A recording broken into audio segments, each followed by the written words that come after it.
Donc le titre, transformation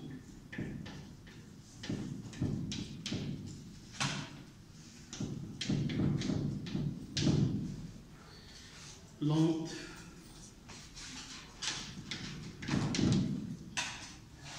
et transformation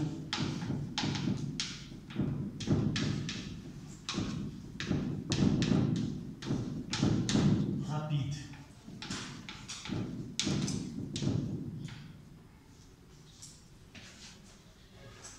Voilà.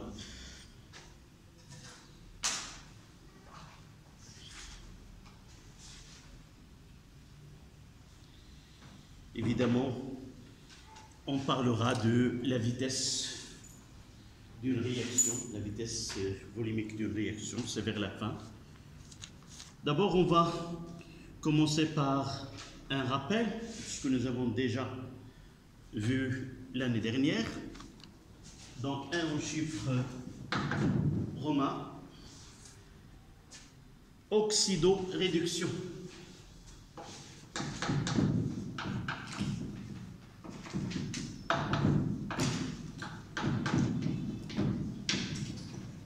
Évidemment, c'est un rappel.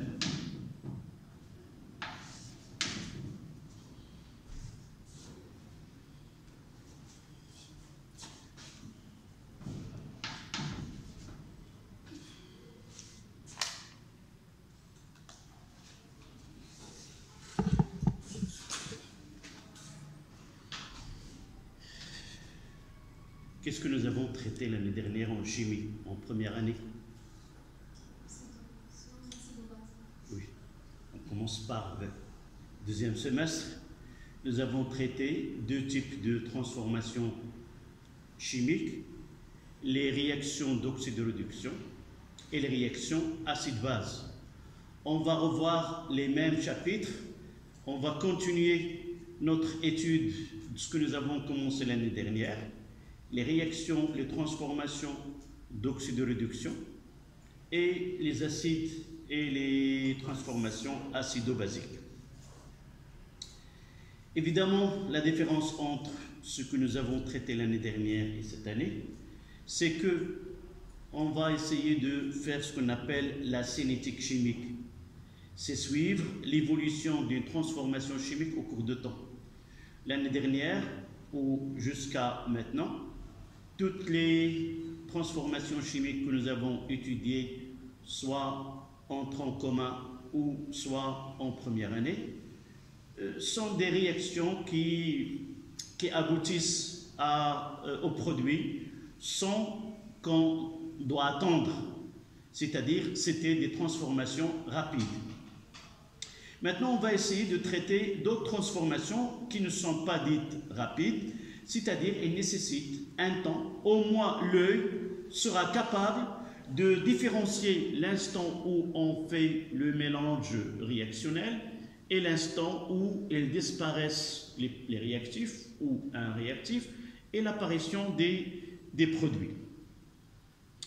Évidemment, ces transformations chimiques dans le cours de la chimie de cette année, c'est que les transformations qui seront rapides, on va essayer de l'utiliser parmi ces transformations rapides. On va choisir certaines réactions qui nous seront utiles dans certaines études quantitatives, évidemment comme le dosage, nous l'avons déjà vu l'année dernière, le dosage acido-basique et d'oxydoréduction. Et donc, l'utilité, c'est ce que nous allons nous attaquer, si vous voulez. Les réactions rapides, on va les laisser à part, et les transformations qui sont lentes, on va les étudier. Cette transformation qui nécessite de temps, à quel état final elle va aboutir? Est-ce un état final identique à celle que nous avons déjà étudiée en première année ou autre, ou un nouvel état qu'on va essayer de la suivre dans les cours qui viennent par la suite, c'est-à-dire un état final qui n'est pas celle de l'état maximal. Nous l'avons déjà l'année dernière traité certains cas, on va revenir. Donc, la cinétique chimique, suivre l'évolution des transformations chimiques au cours de temps, on va essayer de prendre un support, si vous voulez, de réaction. Ce sont les réactions d'oxydoréduction. Donc, pour définir ces grandeurs physiques, cette vitesse volumique de réaction, et comment doit-on suivre cette évolution, généralement, on choisira des réactions d'oxydoréduction. Donc, c'est pour cela, on va commencer par revenir à l'oxydoréduction, définir l'oxydation, définir la réduction, et le plus important, c'est d'arriver à équilibrer des équations d'oxydoréduction. Pourquoi? Parce que si l'équation n'est pas équilibrée, le tableau d'avancement ne sera pas correct et tous les calculs qu'on va faire seront des calculs erronés. D'accord? Donc, on commencera par 1.1, définition.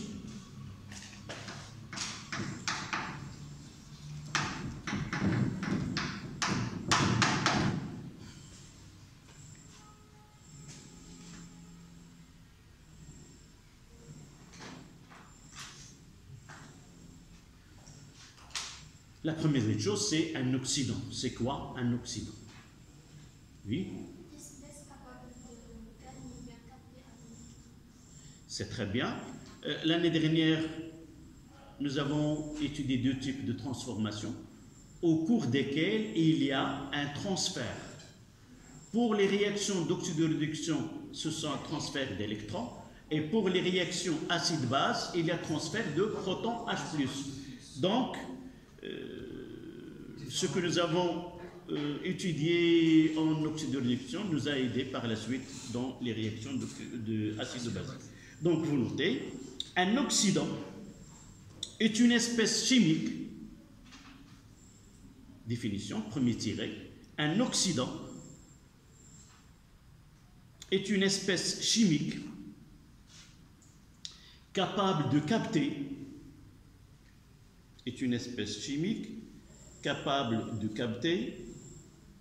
un ou plusieurs électrons.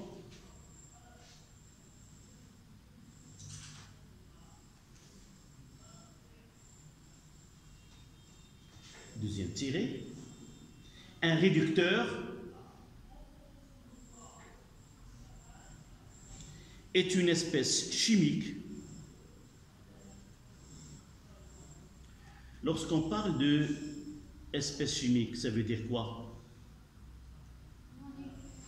Oui, un ion simple ou ion, et ainsi de suite. Donc, réducteur, c'est une espèce chimique capable de céder un ou plusieurs électrons.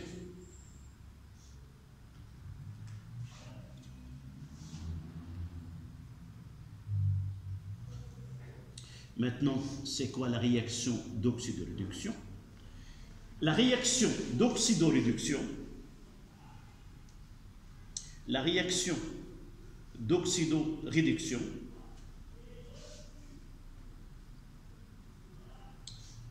est une réaction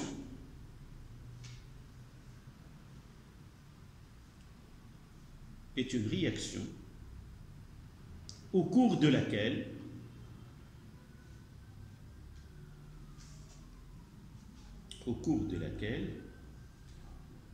un réducteur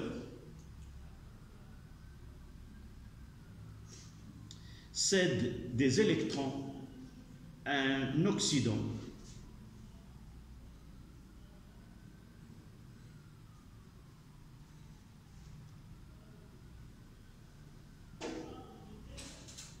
virgule. L'oxydation et la réduction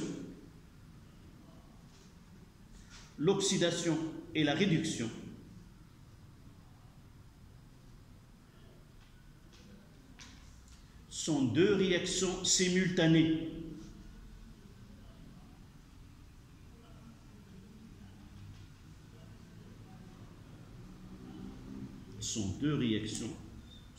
Simultanées. تفاعل الأكسدة والاختزال تفاعلان متآنيان ومتلازمان.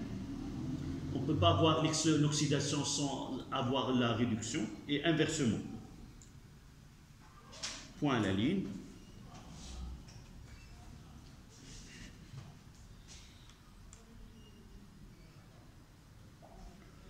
Lors d'une oxydation,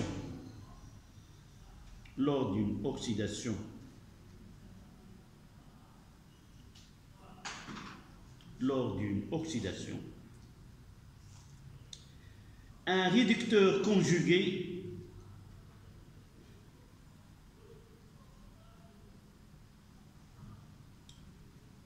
est formé.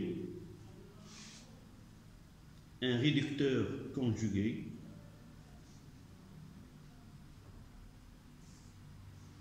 et inversement.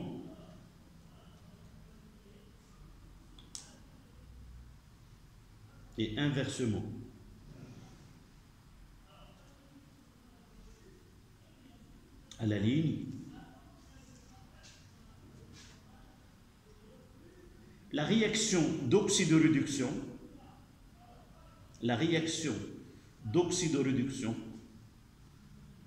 se produit entre deux couples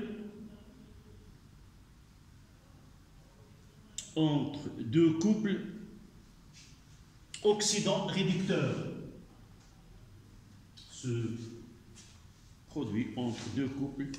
Oxydant-réducteurs.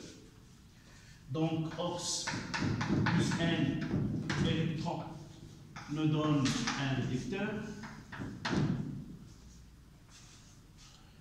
Et le couple, ce sera ox sur red. On le note, ox sur red.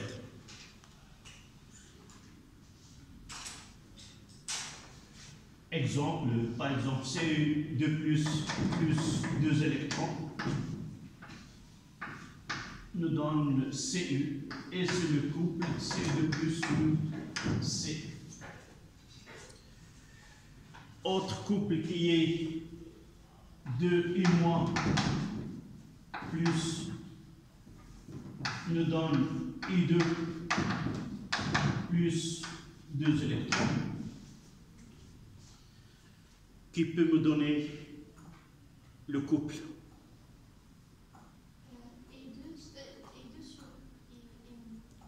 I2 sur I- ou I- sur I2.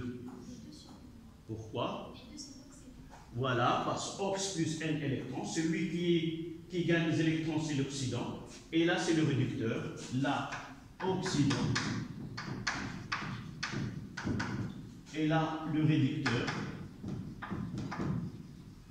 Donc, on écrit I2 sur I-.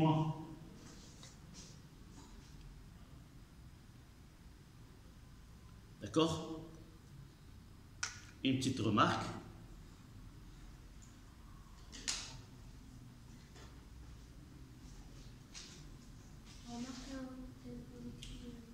Comment?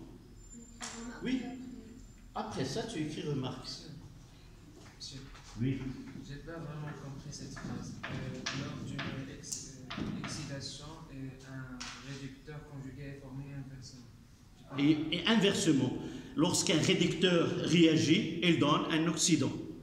Si un oxydant réagit avec un autre réducteur, il va donner un oxydant conjugué, c'est-à-dire il forme un couple entre les deux.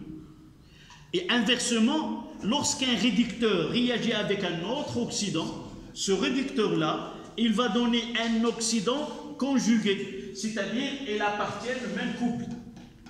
Donc c'est un couple qui est formé par un oxydant et son conjugué, ou le réducteur et son conjugué. Toujours on les trouvera dans le même couple, mais dans certains cas, on peut trouver une espèce chimique qui joue le rôle d'un oxydant dans un couple et un réducteur dans un autre. On verra ceci par la suite. D'accord? Ou même, la même espèce peut avoir en même temps oxydant et réducteur. On aura ce... Comme H2O2. Nous l'avons vu. Comment on appelle cette réaction, si tu te rappelles? Ça, nous l'avons vu en première année. une Distillation. dismutation. التفكك الذاتي. Une dismutation. On va revoir cette année-là. Donc, remarque.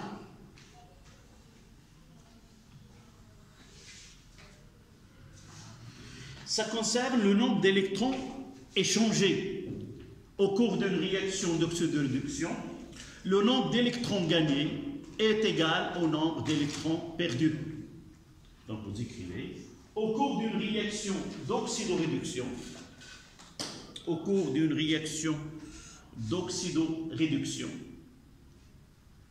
le nombre d'électrons gagnés est égal au nombre d'électrons perdus.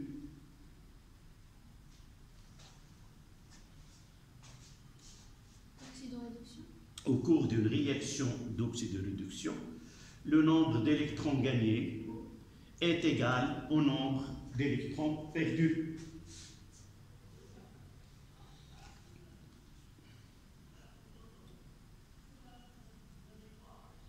Et n'oubliez pas que cet échange électronique s'effectue de façon directe. D'accord? Ce n'est pas un élément, il va perdre ses électrons dans la solution et il viendra par la suite les capter. Non, le passage se fait d'une façon directe du réducteur vers l'oxydant sans qu'il y ait un intermédiaire entre les deux. D'accord? Dans le cas général. Le plus important, c'est 1,2. Vous vous rappelez peut-être, mais on va faire un petit rappel. Comment équilibrer une réaction d'oxydoréduction? Comment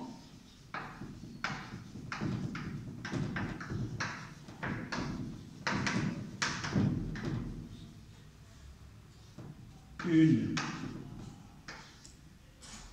réaction redox.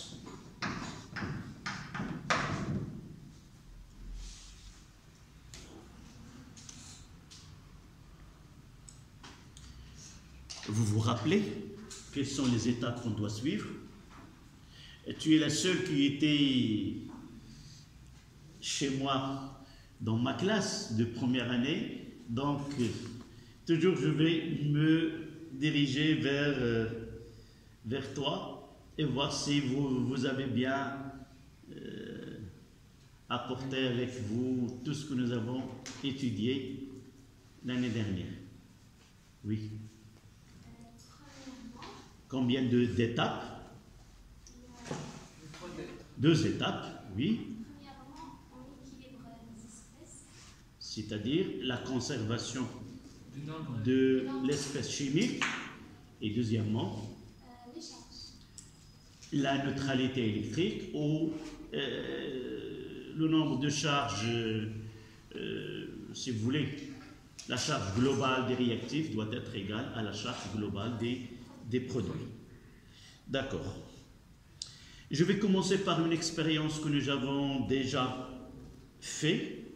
C'est une réaction entre le permanganate de potassium avec les ions ferreux, Fe2+. Donc là, je vais les mettre uniquement dans des tubes à essai. Essayez d'utiliser une faible quantité. Là, c'est une solution de sulfate de fer 2. Sa formule, c'est FeSO4 7H2O, c'est-à-dire c'est un sel qui est heptahydraté, 7 fois hydraté. Même j'ai ajouté un peu de l'acide sulfurique, d'accord? Parce que les ions ferreux sont instables.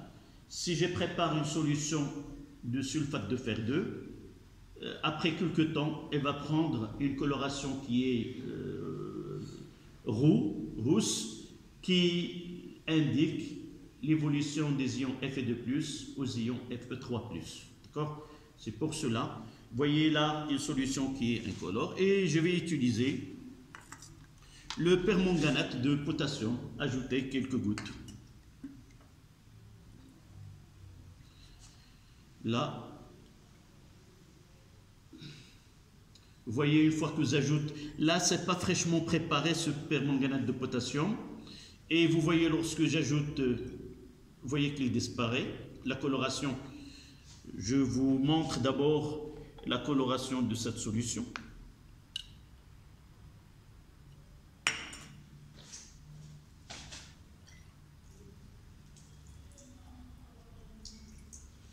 Voilà pour voir clair. Là, c'est la solution de permanganate de potassium. Cette solution contient les ions K+, et les ions MnO4-. La coloration que vous voyez là, violette, c'est dû aux ions MnO4-. Si la coloration disparaît, ça veut dire que ces ions ont réagi. D'accord? Donc, là, j'ai une solution de sulfate de fer 2 acidulée avec de l'acide sulfurique et j'ajoute. Et vous voyez qu'en ajoutant cette solution, la coloration disparaît. Ça veut dire que les ions MnO4- réagissent et donnent le conjugué, c'est Mn2+, qui est incolore. D'accord? Donc là, c'est la réaction entre Fe2+, et MnO4-. Donc on va essayer d'arriver à l'équation de réaction entre les ions MnO4- et les ions Fe2+. D'accord? Donc on fera ici. Oui, même si le titre est dit rapide, on va laisser, vous avez constaté, je n'ai pas essayé de dire comment a déroulé la transformation dans le temps, mais je vais une autre, je ne sais pas si celle-là par exemple, c'est une réaction entre l'acide oxalique, ça c'est la solution d'acide oxalique, avec aussi, là tu as parlé de la cinétique, je vais essayer de prendre de l'acide et j'ajouterai le permanganate de potassium, le même. On va essayer aussi écrire. Et vous voyez là que la disparition de la coloration violette n'est pas immédiate. On va le laisser et voir comment, après un certain temps, est-ce qu'il va rester comme ça ou il va... Évidemment, si les ions MnO4- réagissent tous, on aura une solution qui est transparente. Et vous voyez que la coloration... On peut constater que la coloration... Oui. Ce que nous avons utilisé, c'est une... Voilà la solution que nous avons utilisée.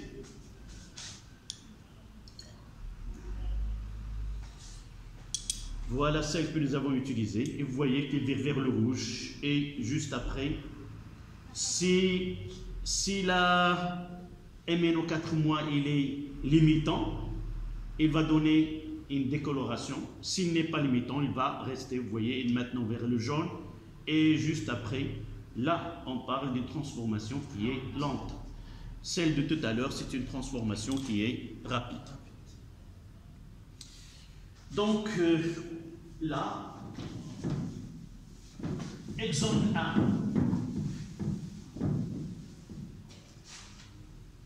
C'est 1 de 1. Réaction entre MnO4- A2 avec Fe2+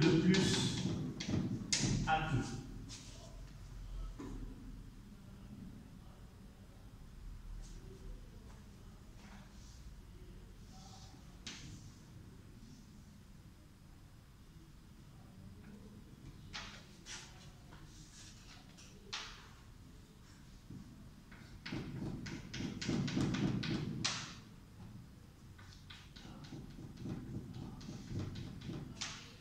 Là, c'est une solution 2K plus Mn au 4 mois.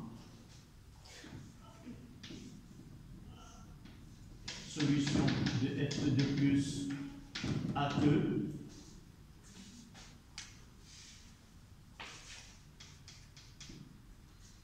Et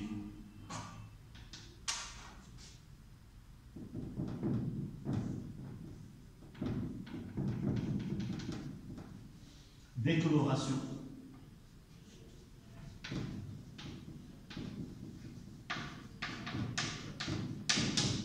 Décoloration immédiate.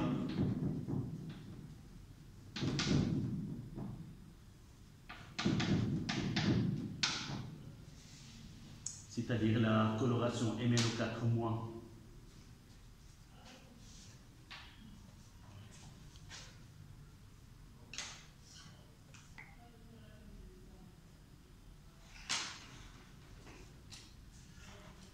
Donc les deux couples, on va revenir à là et connaître les ions qui ont été formés.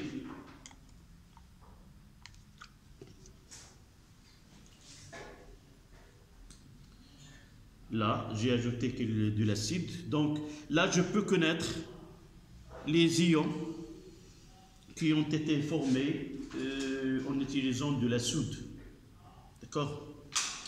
Tout à l'heure, lorsque vous faites le schéma, je peux chercher la soude. Donc là, les deux couples sont Mn au 4 mois sur Mn de plus et Fe 3 plus sur Fe de plus.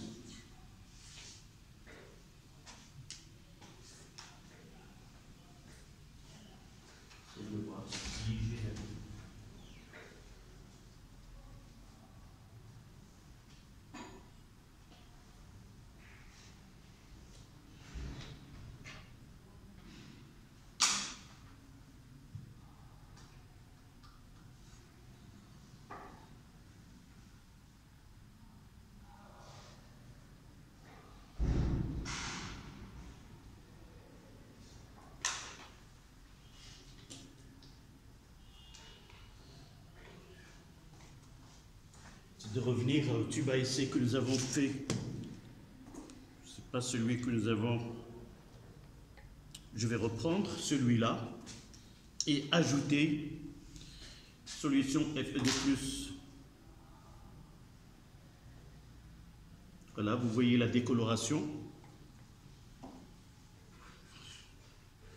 Je vais essayer de mettre en excès pour ne pas garder des ions Fe2+ dans la solution. Voilà, et je vais essayer d'utiliser l'hydroxyde de sodium.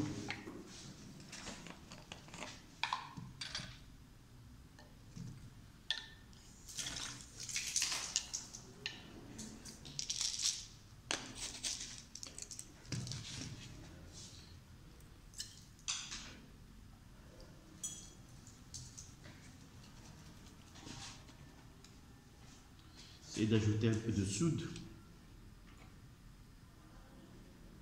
Quelle est la coloration que vous observez? Ça indique la coloration de la roue.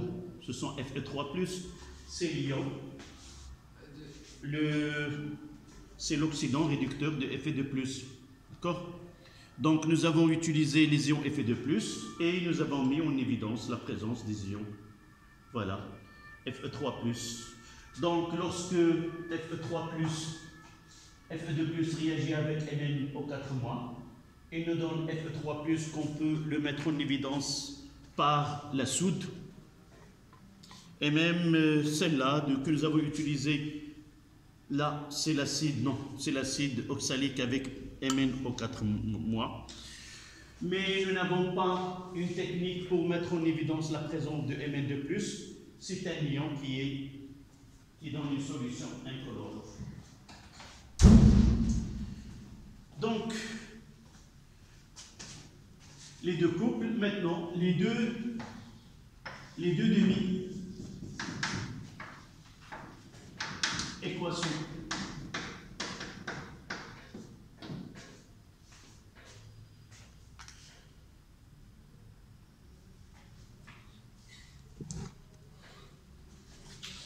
On commence par le plus simple.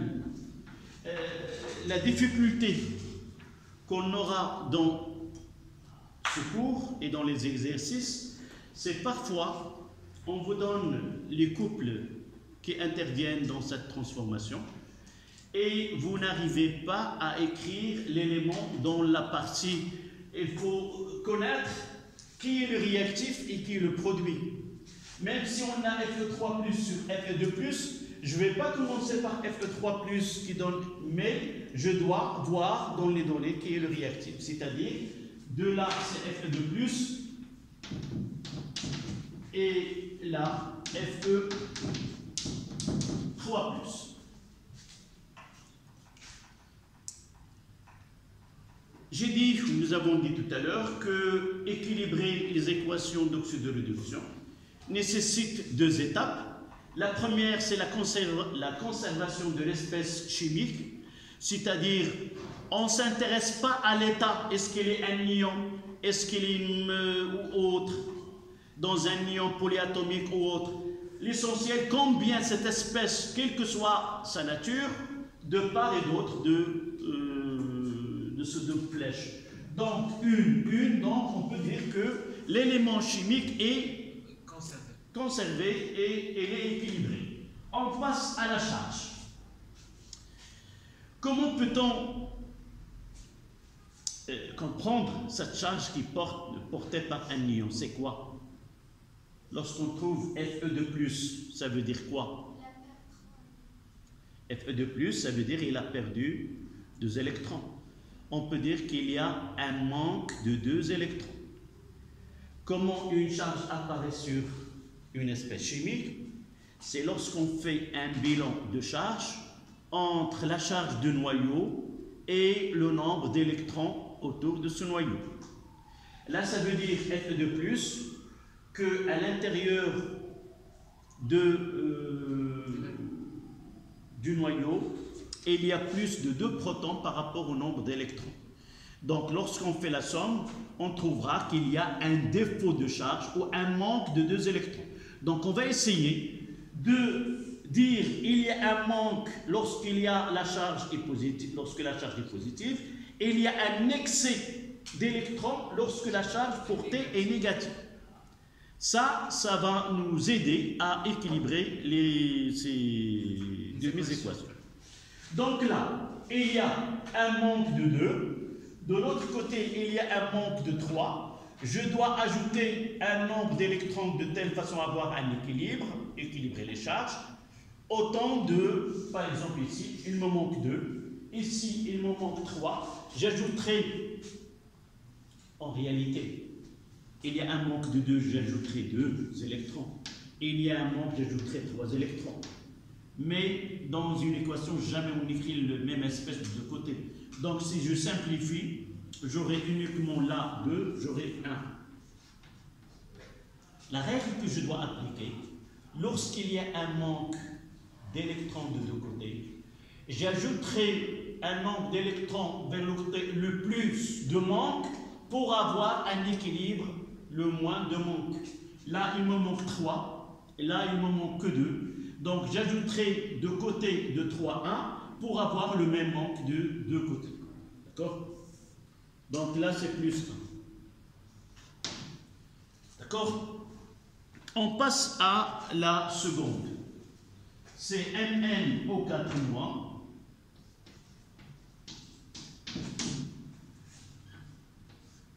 Mn de plus. D'accord? Qu'est-ce qu'il dit la règle?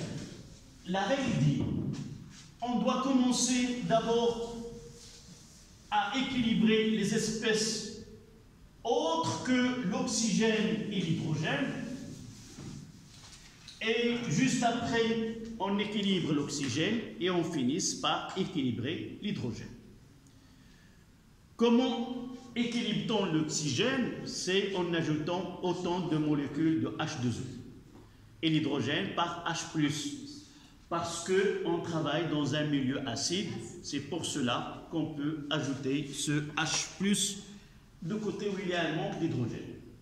Donc on commence par NN.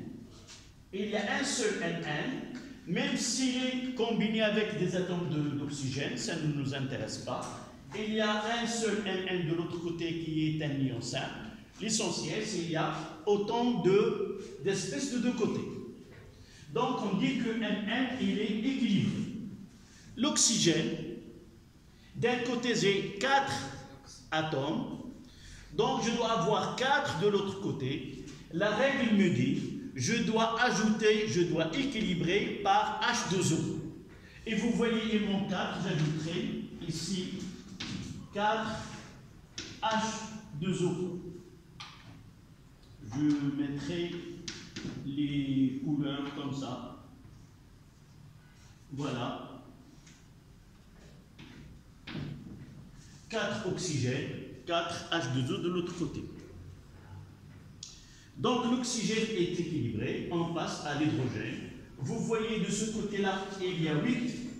Donc je dois ajouter là plus 8 H+. Et vous voyez là, à cette étape-là, l'élément chimique est équilibré. D'accord? D'accord, on verra. On verra dans un autre exemple tout à l'heure. Yann, vous prenez. Il me reste, dernière étape, c'est les charges. Qu'est-ce qu'il dit la règle? La charge globale des réactifs doit être égale à la charge globale des produits. الشحنة الإجمالية للمتفاعلات يجب أن تساوي الشحنة الإجمالية ديال النواتج. إذا كان هناك خلل في هذا الحساب كنزيدوا الإلكترونات في الجهة اللي فيها on doit ajouter des électrons d'un côté de telle façon à respecter cet équilibre-là. Donc on va essayer de donner le bilan. Donnez-moi le bilan de charge pour les réactifs. Oui. Un manque de 7. Oui. Comment on l'a calculé? Un manque de 8. Oui, et on a un électron en excès. Donc, un manque et un excès, 8 manques et un seul excès, donc on n'aura qu'un manque de 7 électrons. De l'autre côté, qu'est-ce qu'on a? Un manque de 2 électrons.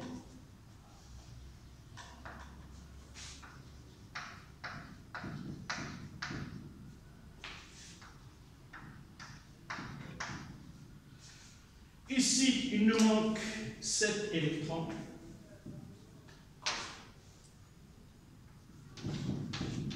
Ici, il manque 2 électrons.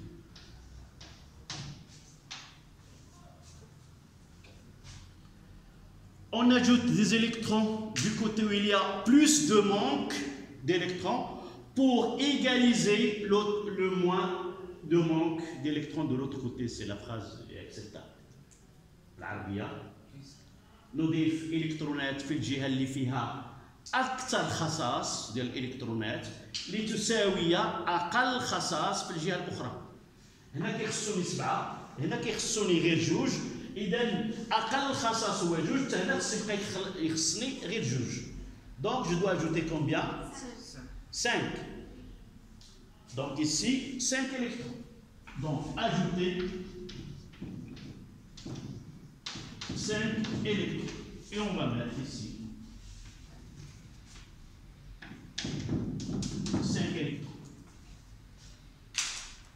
D'accord? نعاود بالعربية. الموازنة كتطلب مرحلتين. المرحلة الأولى هو انحفاظ العنصر الكيميائي.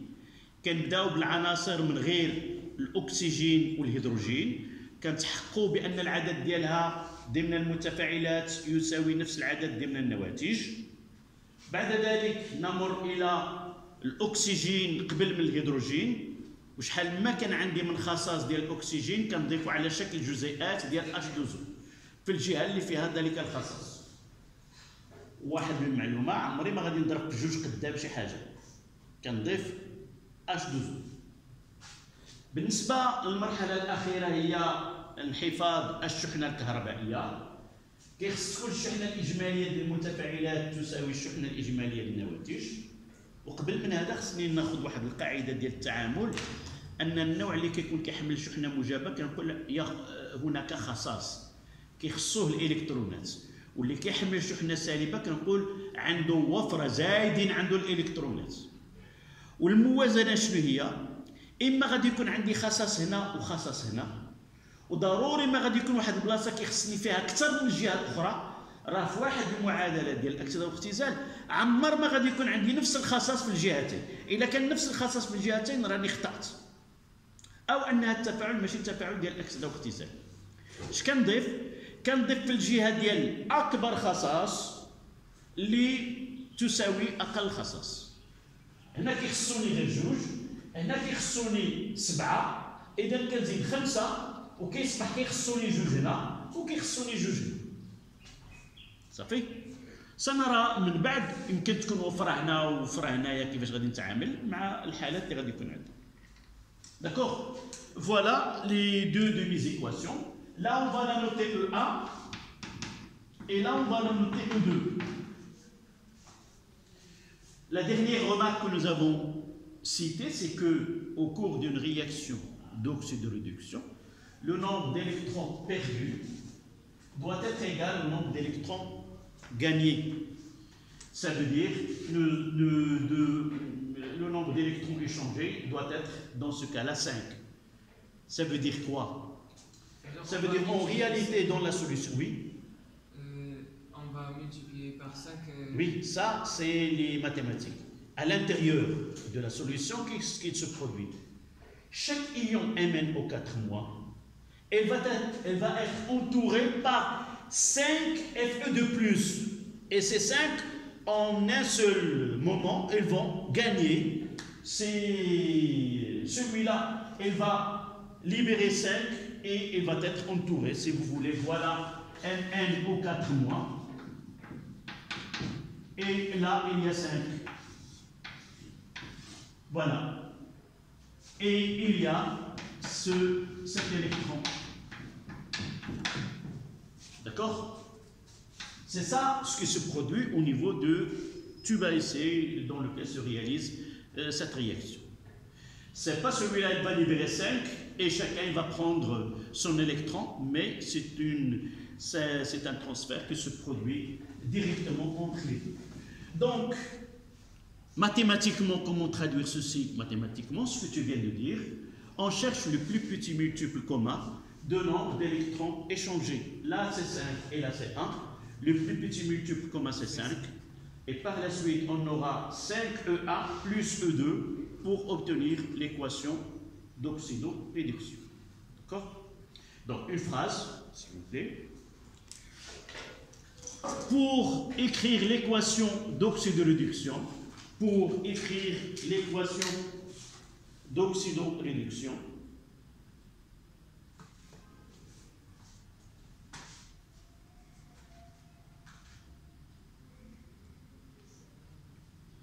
on doit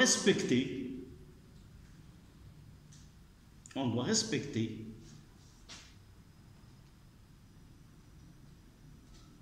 la règle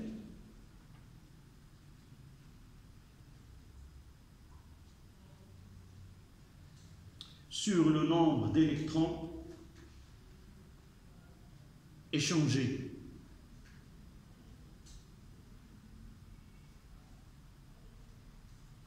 Pour cela, on cherche le plus petit multiple commun de nombre des nombres d'électrons échangés.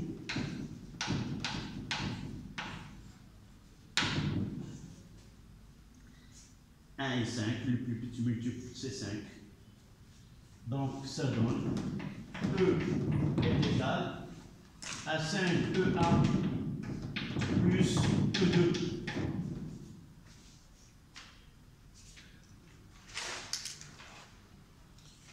Et voici l'équation finale. Ça sera Mn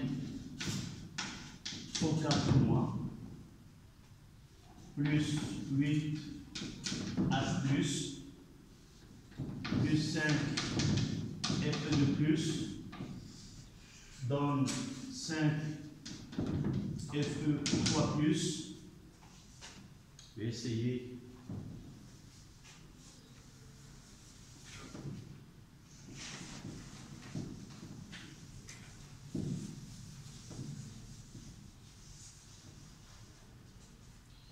F de plus Mn au 4 mois, Mn de plus, oui. Mn de plus 4 H2. Et sans oublier de vérifier, évidemment, de là à là et de là à là. Là, c'est un oxydant. C'est un oxydant, donc il va subir la réduction. Là, c'est la réduction. Si Mn au 4 mois est un oxydant, donc Fe de plus, ça sera un réducteur. Réducteur 2. Là, c'est un oxydant 1.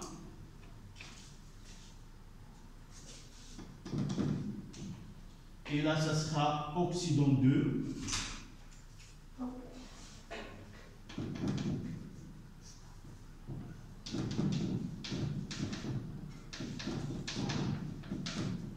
Et ici, ça sera le réducteur. Le réducteur. J'ai dit, je dois vérifier. Par exemple, je m'assure que vraiment il y a conservation de la charge.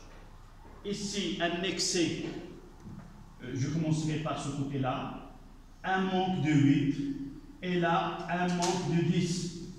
Donc, au total, il y a un manque de 18, avec un excès de 1, donc le bilan, ça sera un manque de 17. D'accord? De l'autre côté, 5 fois 3, c'est 15. Et de ces 17, évidemment, c'est un manque de 17 de deux côtés. L'oxygène, par exemple, là 4 et là 4. L'hydrogène 2 fois 8 et là c'est 8. Donc l'équation est vraiment équilibrée. D'accord? On va finir avec une qui est semblable à celle-là. Et je vous laisse le soin d'équilibrer cette équation chez vous pour demain. Donc, je mettrai des ions Fe de plus.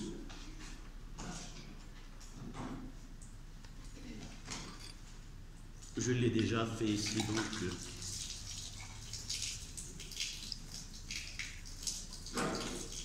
Vous voyez, si je ne mets pas de l'acide sulfurique, la coloration commence à... les ions Fe de plus s'oxydent. Là, je vais empêcher l'oxydation des ions Fe de plus pour passer à des ions Fe3+. Donc, je vais ajouter, là, c'est une solution, vous vous rappelez de celle-là, le bichromate de potassium. Je vais prendre une petite quantité.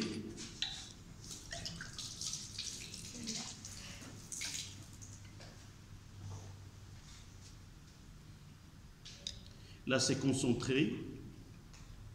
Je vais prendre uniquement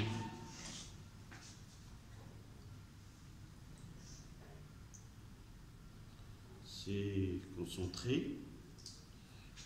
Voilà. solution diluée et je vais ajouter.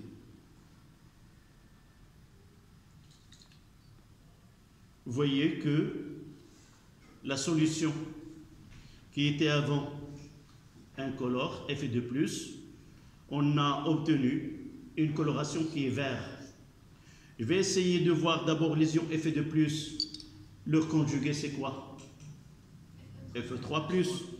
Et cette coloration, on va voir de quel est-ce que c'est le conjugué de MCr2O7 ion bichromate ou quoi d'autre. Donc je vais utiliser la soude.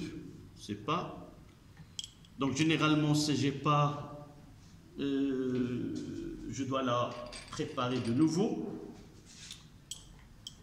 C'est celle-là peut-être, celle-là, je vais voir. Donc là, la soude. J'espère que c'est la soude. Voilà, c'est la soude. Qu'est-ce qu'on obtient?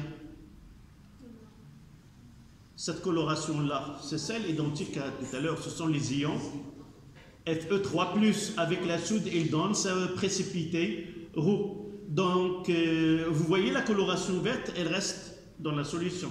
Ces ions-là ne réagissent pas avec la soude. Et par la suite, ces ions-là, c'est une solution de Cr3+, c'est l'ion ou le réducteur conjugué de Cr2O7 Cr2O7 cette coloration qui est jaune-orange, et le conjugué c'est Cr3+, dans cette coloration vert qui ne réagit pas avec la soude. D'accord? Donc je vous donne les deux couples, et demain, Inch'Allah, je chercherai. شنو؟ علاش؟ قال انا كاين واحد الاستاذ قال انا الازمه. الأستاذ قال لكم اللي قال لكم خصك تعرف الحيتيات ديال داكشي اللي قال لك. انت ملي تكون خارج من هنا وتخرج في السبوره وتجبر كاتبين غدا ما كاينش القرايه، نعم صافي. دائما المفروض الاستاذ ما يدخلش معاك في النقاش هنايا. انت كتلميذ اللوحه ديال السبوره ديال المؤسسه هي ملي تكون خارج تبقى شكون الاستاذ اللي غادي يكون غائب، شنو التظاهرات اللي كاينه، ياك صافي. دابا ملي تكون خارج الا جبرتي كاتبين غدا ما كاينش القرايه، نعم. Donc je vous donne les deux couples ici. C'est toujours Fe3+ sur Fe2+, et là Cr2O7 sur Cr3+. Faites la même chose que ce que nous avons fait avec ce couple-là et essayez d'équilibrer, évidemment, d'arriver à l'équation. Et demain, on parlera de ce qui est transformation lente et transformation rapide. Voilà ce que nous avons besoin dans la suite de cette leçon. On ne peut pas avancer sans que nous maîtrisons bien équilibrer une équation d'oxydoréduction. Voilà, on s'arrête ici.